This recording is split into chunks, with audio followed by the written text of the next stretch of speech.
Hello and welcome to the Discover Virginia Beach podcast. I'm your host, Joseph Trahan, your tour guide to the Virginia Beach area. If this is your first time listening, I am so glad you found this show.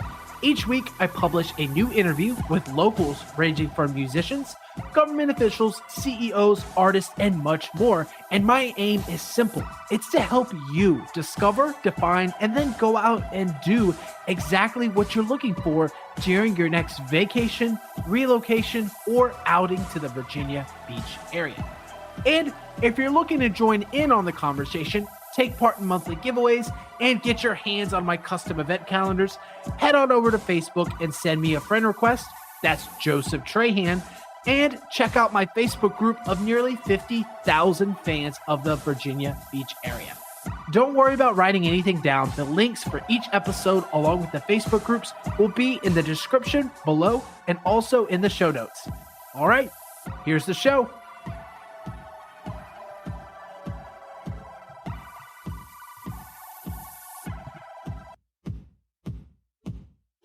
And today we are zooming out of Virginia Beach, looking at the Virginia area as a whole and the hiking community. And who better to do that than our guest today, Meg Moore.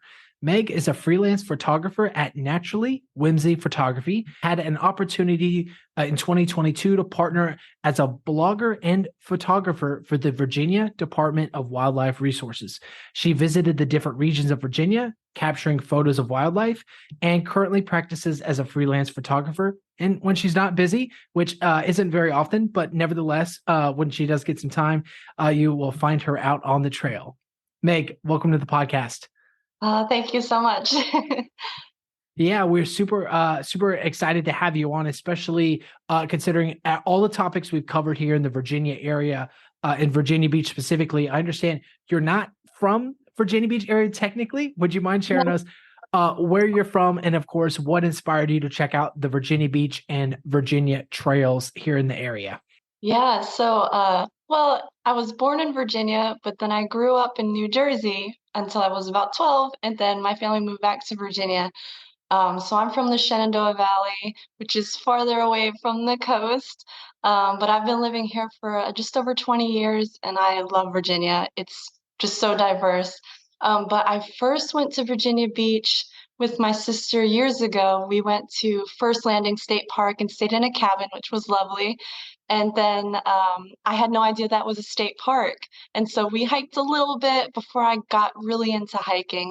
And then after that, it was really the Department of Wildlife Resources sharing the different bird and wildlife loops, which are the trails that they have, a whole system across the state.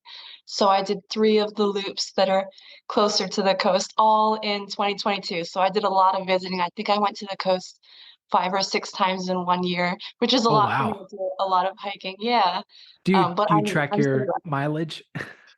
I do. I have no idea what the mileage was. I think my top mileage, um, oh, it was either Falls Cape State Park or First Landing State Park.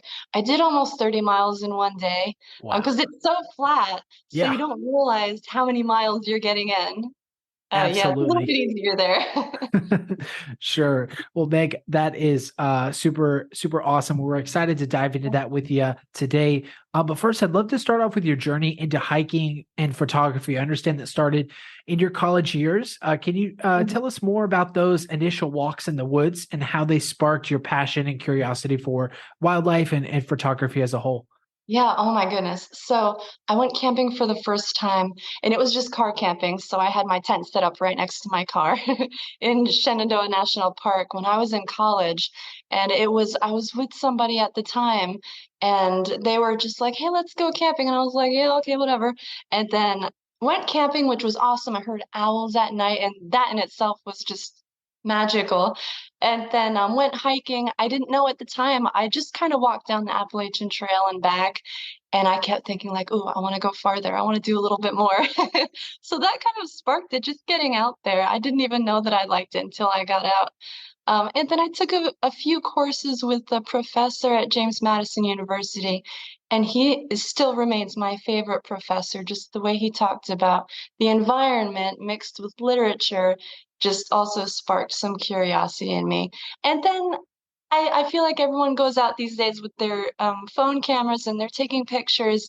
And I was trying to do like more artsy pictures, and I thought, well, this is a lot of fun. So I got a I used to have a cheap camera and then kind of evolved into getting a nicer camera and playing around with editing software. So all of that kind of melded together into what I do now. I love that. And like Yeah. with most of our initial journeys, they start off a little bit by accident, right? You just kind of Yes. happenstance, Yeah. kind of pop up and now you're car camping and now you're taking photography. Now you're pulling from, inspiration of your literature classes. Yeah. I'm curious for you, Meg, are there any works or quotes or authors that you really look to for inspiration when you're gonna, before you go out on a big hike or perhaps your next project for, photography? Oh, that's a great question. Um, I my favorite book will probably always be Pilgrim at Tinker Creek by Annie Dillard. And it's super poetic. It's one of those books you can go back to and read over and over again and pick apart and get pieces of inspiration because she's very artistic in the way she writes. So that definitely, I go back to that. And then I also really enjoy nonfiction works. So before I went out and backpacked along the Appalachian Trail, I read a book by Derek Lugo, and it's called The Unlikely Hiker or The Unlikely Through Hiker. I can't remember. But he talks about his through hike on the Appalachian Trail. So stories like that where someone else has done kind of what you're going to do. So they're kind of giving you inspiration, but also their take on things. So you kind of know what to expect. I like reading Yeah. things like that as well.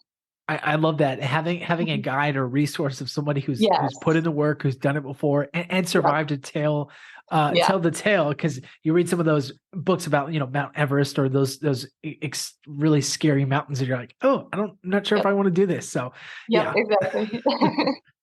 and I understand, throughout your college years, you kind of really honed your craft, started doing photography and also just figuring out, what type of hikes you enjoyed and the type of pace you wanted to be a part of and the type of nature you want to be inspired by. Are there any moments that stand out to you that were really impactful, whether at a specific location or a specific season of transition for you that stands out as being really definitive moment in the way it shaped your life and your business overall? Oh, I love that question. I won't say that there's one specific location. I will say that just getting out there, it's kind of like when people say the hardest part of going to the gym is getting there. It's the same for most things in life. I feel like the hardest part is getting out there and trying it.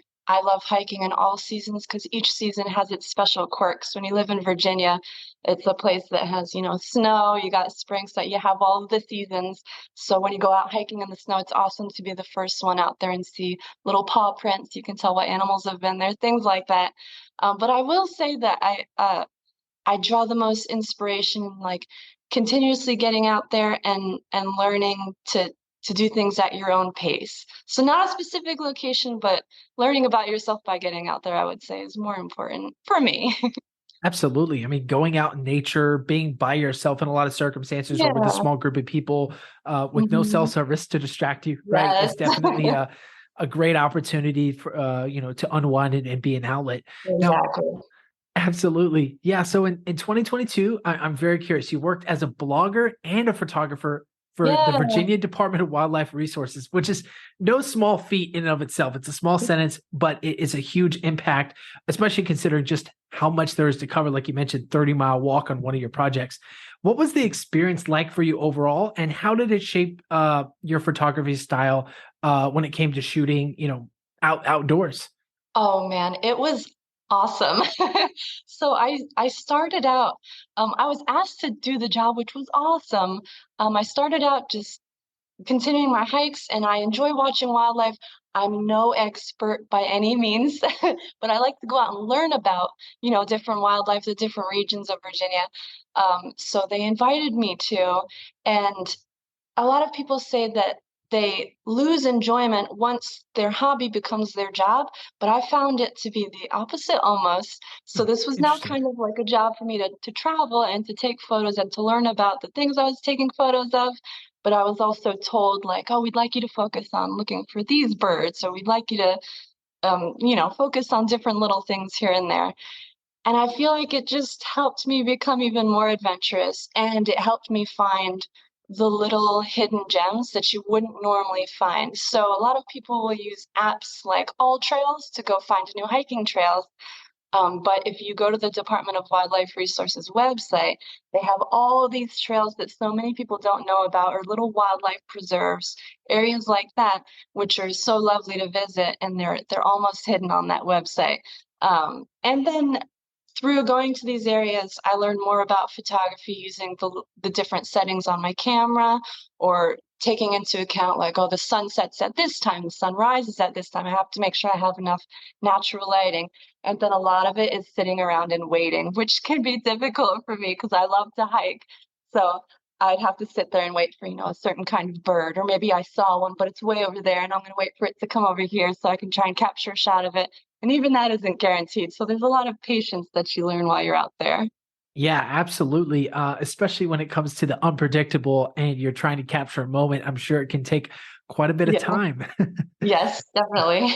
Did you have a favorite piece of equipment, or possibly maybe during that time, maybe a favorite snack or memory that stands out to you as being something that you really enjoyed and savored while you were out working on those various projects? Oh my gosh, this one spot that I always remember. It's not a piece of equipment or a snack, but I still wanted to include it because I just enjoyed it so much. I forget which trip I was on, but it's somewhere in the Virginia Beach area. It's this restaurant that has these carrot cake milkshakes. I don't know if you've heard of this place.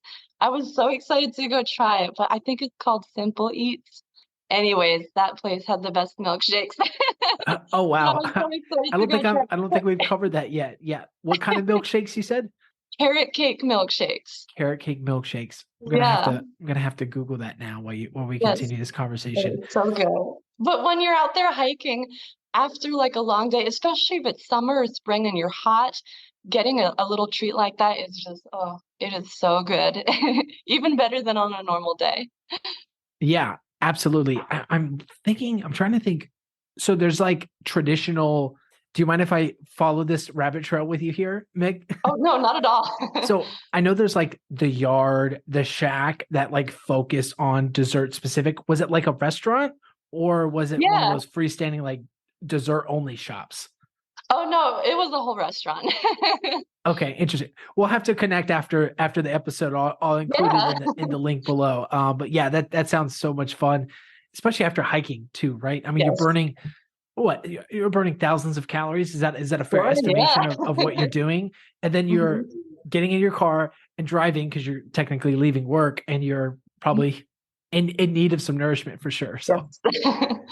I love that. I love that. I appreciate you shouting out Virginia Beach in that way. Oh, yeah. That's really special. So I understand once you finish that project, you have gone on to pursue other projects. Would you mind sharing with us, and for those interested in maybe possibly following your work outside of the episode and checking you out, what other type of projects have you been working on? And then, of course, would you mind sharing with us possibly what an average day looks like for you when it comes to your creative journey and process through, creating the photography that you do?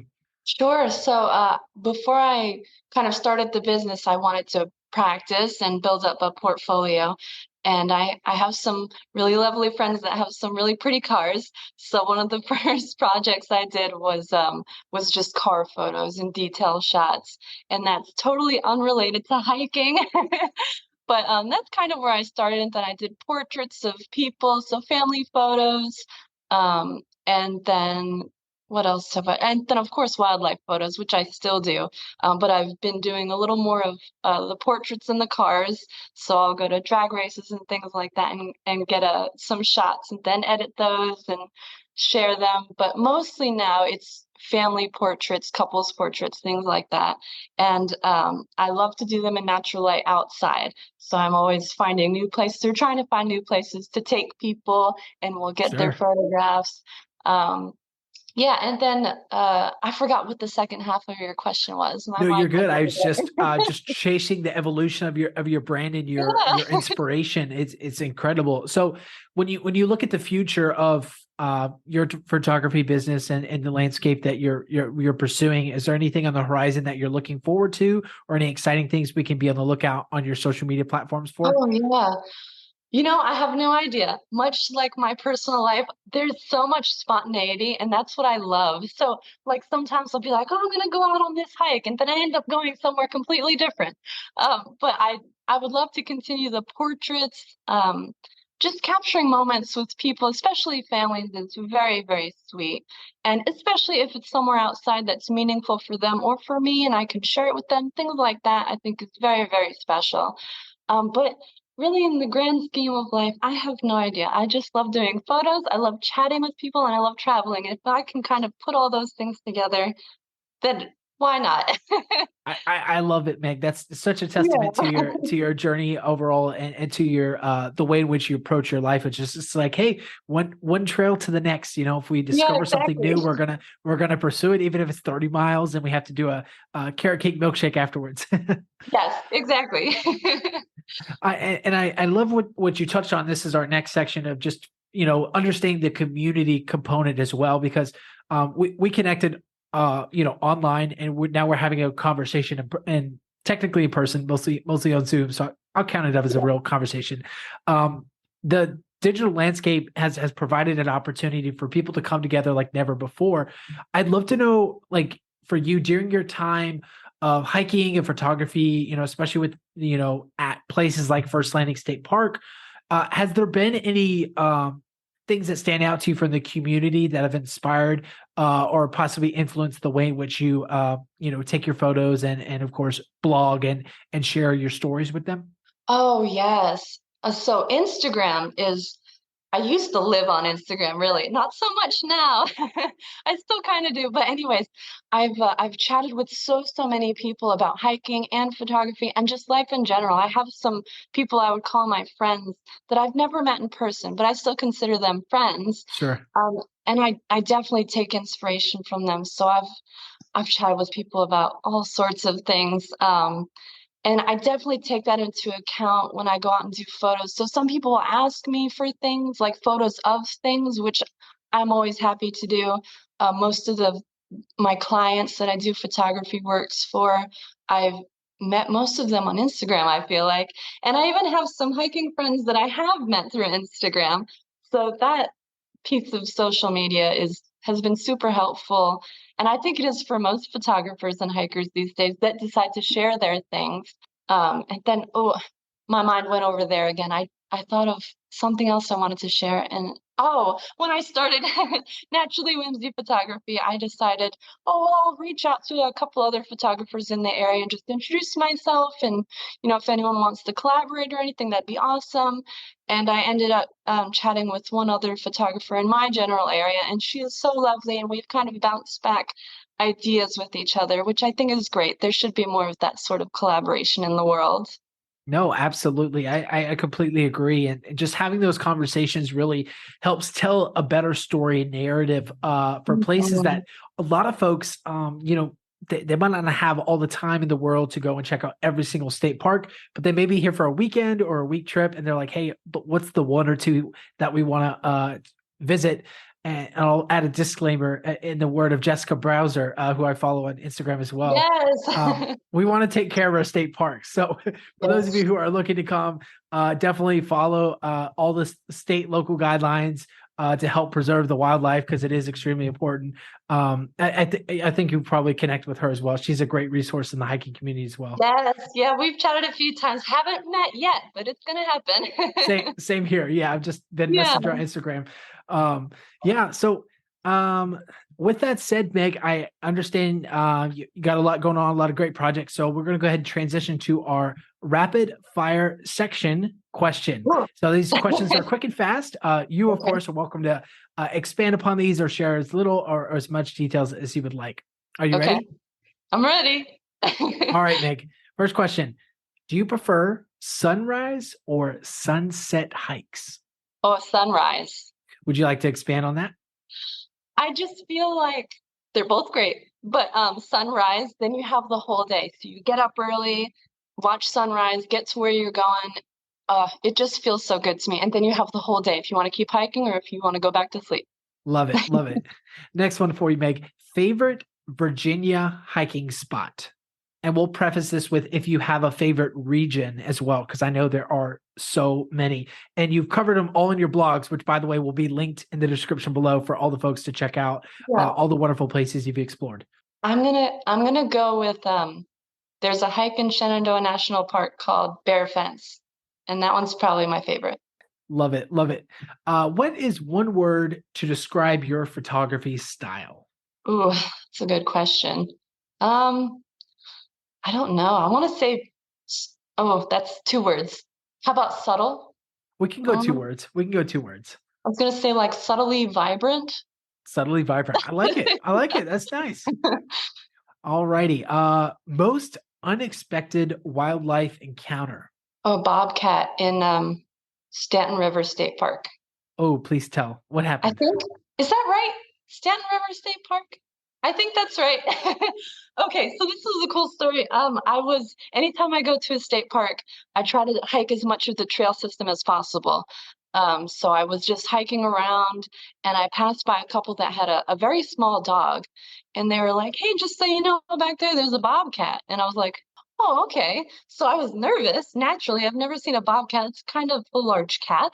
So I got my phone out and was holding it up and taking a video of myself as I'm walking because I'm nervous. And I'm like, this is going to help me feel better. And I catch myself on video seeing the bobcat. So I got my silliness captured on video. It's on my Instagram. But anyways, she was way down the trail and she had a baby she was carrying by the scruff of their neck, which was just the most incredible thing to see. So I Wow. kept my distance and I watched her and the baby would kind of scurry around, and then she saw me and I was like, ooh. And I got that bristly feeling and I thought, okay, it's time for me to turn around and leave. Right. Yeah. Yeah. But then I ended up going down back the way I came, and I connected with the family of four. It was a mom, a dad, and two kids. And I explained to them what I just saw, and I was like, "Can I accompany you guys and see if maybe I catch her from the other side?" So I went around, and they were like, "Yeah, sure." And we ended up chatting for like a few miles, and never did see the bobcat again. But it was a really cool visit. Yeah. Wow. What a crazy story, especially anytime you come in Yeah. contact with something a little bit more bigger and aggressive than a normal house cat, right? It's definitely Yes. worth Yes. very memorable. Meg, do you Hmm. have a favorite or go-to snack while on a hike? Oh, I always have something with peanut butter in it if it's not just the jar of peanut butter and a spoon. I always have to have peanut butter. Peanut butter. Yeah, that's a Mhm. great Yes. protein. Yep. Do you have a dream photography location or a scene in which you would call a dream place to shoot and take photos at? Oh, no, I don't, but that's such a good question. I feel like I should have an answer for it. It's No, all I good. don't. It's all good. I know you like to shoot natural light, so maybe something that has Yeah. natural light, trees, and maybe a family component of someone sharing joy with a family or loved ones or something. Maybe. Yeah. No, I don't. I would probably pick a national park somewhere, but there's so many I want Yeah. to visit that, yeah, I'm not sure. No worries. Do you have any when it comes to drinks in general, is coffee your go-to, or do you prefer tea on hikes? Ooh, I don't bring either on a hike. When I went backpacking, I really enjoyed the little Starbucks packets of coffee that you just mix Sure. into hot water. And I like to do so one of those and then a hot cocoa packet, and that's really good. I don't normally take Ooh. that on normal hikes, but if I'm backpacking for a couple of nights, then I really like to do that. Yeah, absolutely, absolutely. Awesome. Well, Meg, this has been a really wonderful conversation. We appreciate you jumping on the podcast to share with us your journey and the work that you're doing.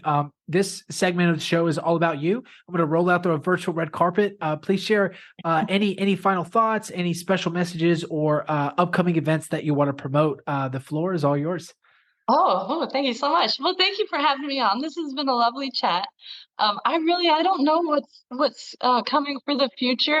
I've had talks with some friends about another long distance hike, maybe on the other side of the country, not this coming summer, but next summer. But other than that, I know that there's going to be more traveling for me. I'm going to try and finish the Virginia State Parks in the next year or two. But other than that, it's really to be decided, and there will be some spontaneous trips kind of in there as well. I So we'll love that. see. So very exciting, and definitely Yeah, go and check out Meg's links in the description below to see all the wonderful things she's going on. Thank you, Meg, for the conversation.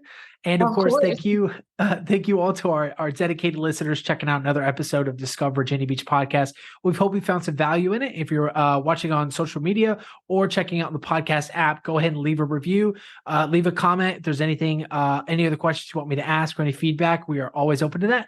And with that said, that ends this episode, and we hope to all catch you all in another episode very soon.